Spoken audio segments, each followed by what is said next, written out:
Assalamualaikum warahmatullahi wabarakatuh. Perkenalkan, saya Afri Aulia Hikmat dengan NIM 3333230118. Di sini saya akan menjelaskan terkait pengerjaan dari tugas mingguan shift 2 modul 5 yaitu statistika dan parametrik. Nah, di sini terdapat 7 soal. Nah, di sini untuk soal nomor 2 itu seorang peneliti itu ingin mengetahui apakah kadar polusi udara di 3 lokasi berbeda di dalam kota memiliki pengaruh terhadap tingkat kesehatan masyarakat. Nah, di sini didapatkan hasil surveinya antara hasil skor kesehatan dengan faktor-faktor tingkat polusinya. Itu ada rendah, sedang, dan tinggi.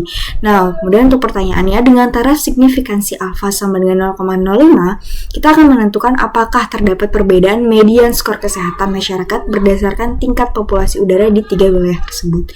Lakukan uji hipotesis yang sesuai. Nah, berdasarkan dengan kata kunci yang ada di sini, terdapat kata median, skor, dan kita akan melihat apakah terdapat perbedaan antara median skor kesehatan masyarakat ini berdasarkan dengan tingkat polusi udaranya di 3 wilayah tersebut. Berarti kita di sini akan membandingkan median 2 atau lebih median berdasarkan dari beberapa kelompok gitu. Nah, di sini kan kelompoknya ada 3 wilayah ya. Ada dengan polusi rendah, sedang, dan tinggi. Nah, jadi di sini kita akan menggunakan uji mood median. Nah, kemudian langsung aja kita ke RStudio-nya. Nah, di sini untuk uji mood median kita akan menginput. Yang pertama kita input tingkat polusinya. Kita definisikan secara satu persatu karena di sini itu nilainya beda-beda. Maksudnya ininya jumlah datanya itu beda-beda. Jadi datanya ada yang 5, kemudian ada yang 6. Seperti itu. Jadi kita definisikan satu-satu. Di sini untuk rep rendahnya itu ada di 5, kemudian rep sedangnya 5, dan rep tingginya itu ada di 6. Kemudian kita masukin skor kesehatan masyarakatnya. Kita jadikan satu, kita masukin semua dari rendah, sedang, dan tinggi. Kemudian kita ke exam data, yaitu data.frame. Kita masukin tingkat polusi sama skor kesehatan masyarakatnya. Kemudian kita print exam datanya. Nah, di sini sudah tertampilkan matriksnya. Kemudian kita masukin box plot dasarnya. Nah, di sini untuk box plot kita masukin dari faktor skor kesehatan masyarakat sama tingkat polusinya. Kemudian kita masukin datanya itu sama dengan exam data yang tadi. Kemudian untuk mainnya atau untuk nama atau seperti judul di box plotnya ini itu kita akan menamakan box plot skor kesehatan masyarakat per tingkat polusi. Nah, kemudian untuk di XLab-nya ini, XLab itu semacam sumbu X-nya, untuk sumbu X yang horizontal, nah itu nanti akan diisi oleh tingkat polusi atau namanya tingkat polusi. Nanti nilai-nilai yang akan keluar itu adalah nilai-nilai tingkat polusinya, yaitu ada rendah, sedang, sama tinggi. Nah, kemudian untuk Y-lab-nya, untuk yang vertikalnya, untuk sumbu Y itu ada di skor kesehatan masyarakat. Jadi nanti skor-skor yang seperti 72, 78, 81 itu nanti akan keluar di sumbu Y. Kemudian untuk color-nya di sini saya menggunakan sky blue, red, dan yellow. Nah, setelah ini bisa langsung kita running. Nah, di sini sudah kelihatan. Nah, untuk tingkat polusi rendah itu ada di sini. Kemudian untuk sedang ada di sini, dan tingginya ada di paling atas ya, dia ada di 90-an.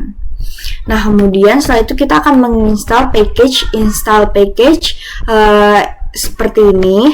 Untuk nantinya kita akan menggunakan uji mood mediannya seperti itu. Kemudian kita library untuk mengaktifkan si package. Nah, setelah itu kita ke uji mood mediannya. Ini tadi belum.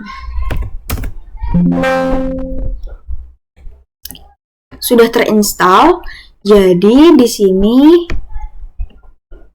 kita langsung ke aktifkan aja. Kemudian kita langsung uji dengan mood test atau mood median test. Kita masukin skor kesehatan masyarakat dan tingkat polusinya. Kemudian datanya exam data tadi, exactnya sama dengan false. Nah, setelah itu langsung keluar p-value-nya ada di 0,01958. Kita ke mini tab. Nah, di sini untuk uji median kita masukin skor kesehatan masyarakatnya, kita jadikan 1 dengan tingkat polusinya kita definisikan rendah itu sebagai 1 ya. Nah, yang ini rendah itu sebagai tingkat polusi yang pertama, kemudian sedang itu yang kedua, dan tinggi itu yang ketiga. Jadi nanti hanya ada 2 kolom di sini. Nah, seperti ini, 2 dan 3 aja. Setelah itu kita ke start, lalu ke non-parametrics, kemudian kita ke mood median test. Nah, di sini untuk responsnya yang mana menjadi respons itu ada di skor kesehatan. Kemudian untuk faktornya, faktor yang bisa mempengaruhi dari si skor kesehatan masyarakat itu apa? Yaitu tingkat polusi. Jadi kita masukin tingkat polusinya, setelah itu kita pencet OK. Nah, di sini nanti akan keluar p-value-nya itu ada di 0,02 atau pembulatan dari 0,019 tadi. Nah, lanjut kita ke soal nomor 4. Nah, di mana di sini itu ada Bang Osik yang ingin mengetahui apakah perubahan tampilan antar muka aplikasi mobile itu dapat mempengaruhi jumlah transaksi yang dilakukan oleh nasabah. Nah, jadi di sini ada 2 keadaan ya. Berarti nanti ada sebelum dan ada sesudah karena kita akan melihat perubahan tampilan antar muka aplikasi mobile-nya gitu.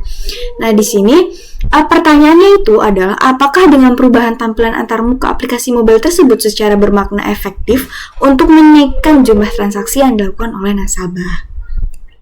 Nah, kita juga bisa lihat dengan jelas lagi di tabel bahwa ada 2 keadaan, ada sebelum pembaruan aplikasi sama setelah pembaruan aplikasi. Nah, karena kita akan membandingkan dan kita akan melihat nih perbedaannya atau kita lihat selisihnya lah. Nah, itu berarti kita akan menggunakan uji Wilcoxon.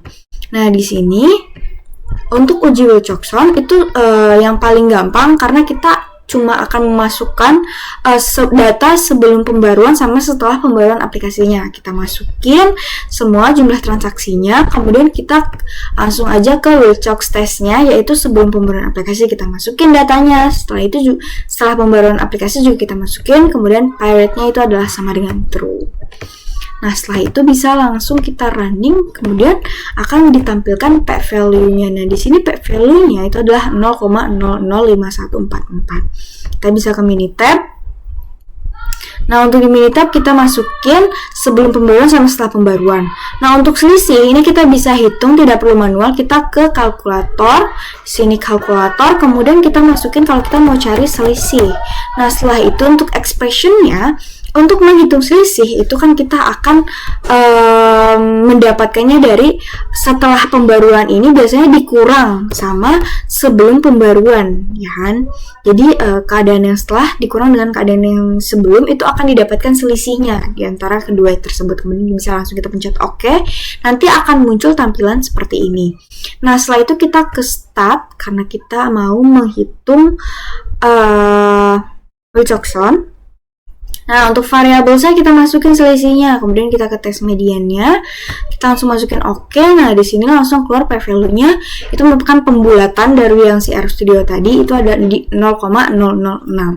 Setelah itu kita langsung ke nomor 5. Nah, di nomor 5 ini untuk meningkatkan performa siswa dalam memahami materi, Laboratorium OSIK akan memberikan akses platform nih ke belajar online kepada sebagian. Nah, di mana terdapat dua kondisi lagi.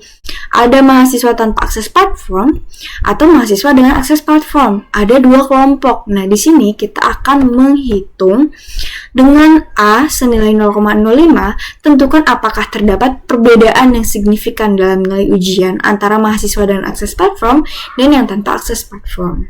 Nah, jadi berdasarkan dengan data yang didapatkan, karena dia distribusinya sama ya, jadi kita akan menggunakan uji Mann-Whitney yang karena ujian itu untuk melihat rata-rata populasi dari yang distribusinya itu sama, karena kan di sini kita sama-sama melihat nilai ujiannya ya, datanya sama gitu.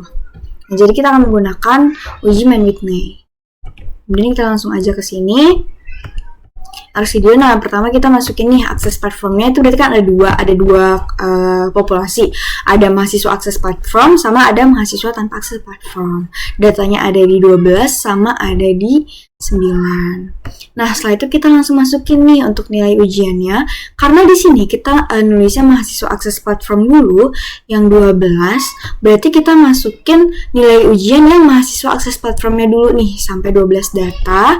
Kemudian langsung dilanjutkan dengan mahasiswa yang tanpa akses platform yang 9 data. Jadi totalnya nanti ada 21 data. Nah, kemudian kita masukkan datanya itu data.frame, itu ada akses platform sama nilai ujian karena tadi kita masukinnya 2 ini. Nah, setelah itu kita langsung ke data splitnya. Nah, yang pertama itu datanya itu adalah akses platform. Ini untuk membagi data berdasarkan kategorinya ya. Kemudian kita langsung running. Nah, di sini itu ada berarti nih sudah terlihat. Nah, di sini untuk matriksnya itu ada di mahasiswa akses platform ada 12 data, kemudian untuk mahasiswa tanpa akses platform itu ada 9 data dari 13 ke 21. Nah, kemudian kita langsung ke Wilcox testnya itu di data mahasiswa akses platform. Kita lihat dari kemudian nilai ujian, kemudian data mahasiswa tanpa akses platform dan nilai ujiannya. Untuk pilotnya itu adalah false. Nah, kemudian bisa kita running. Nah, di sini didapatkan bahwa P value-nya adalah 0,001421. Kita bisa langsung ke Minitab. Nah, di sini untuk uji Man Whitney, kita bisa ke Stat, kemudian kita ke Non-Parametrics, kemudian Man Whitney.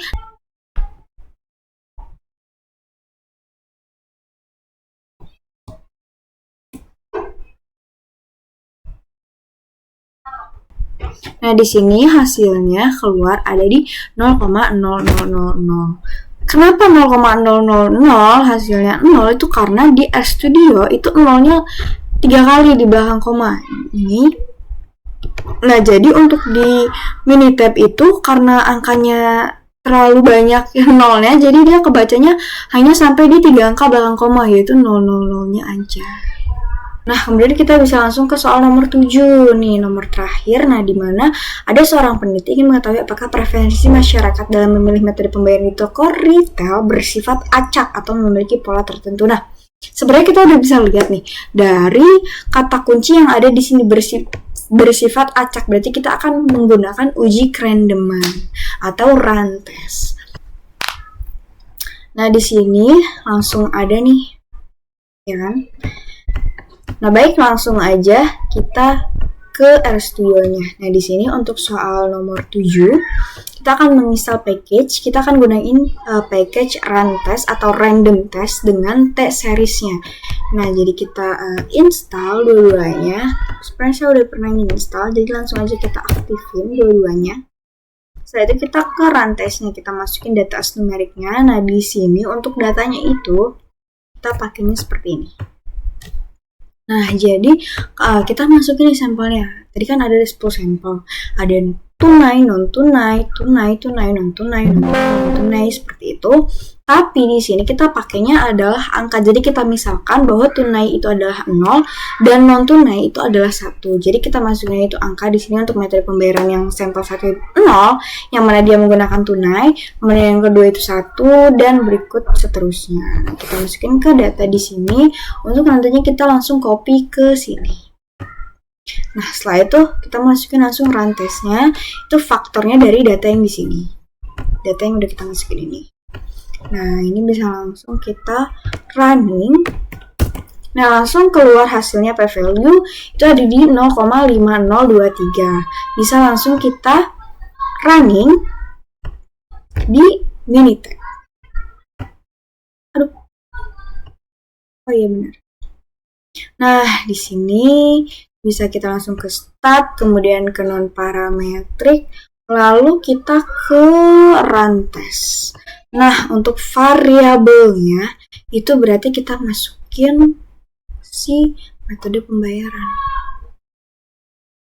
Kita masukin di metode pembayarannya, kemudian kita select, lalu kita pencet OK. Nah, di sini langsung keluar hasilnya itu dari 0,502. Jadi cukup sekian penjelasan dari saya, kurang lebihnya mohon maaf. Wassalamualaikum warahmatullahi wabarakatuh.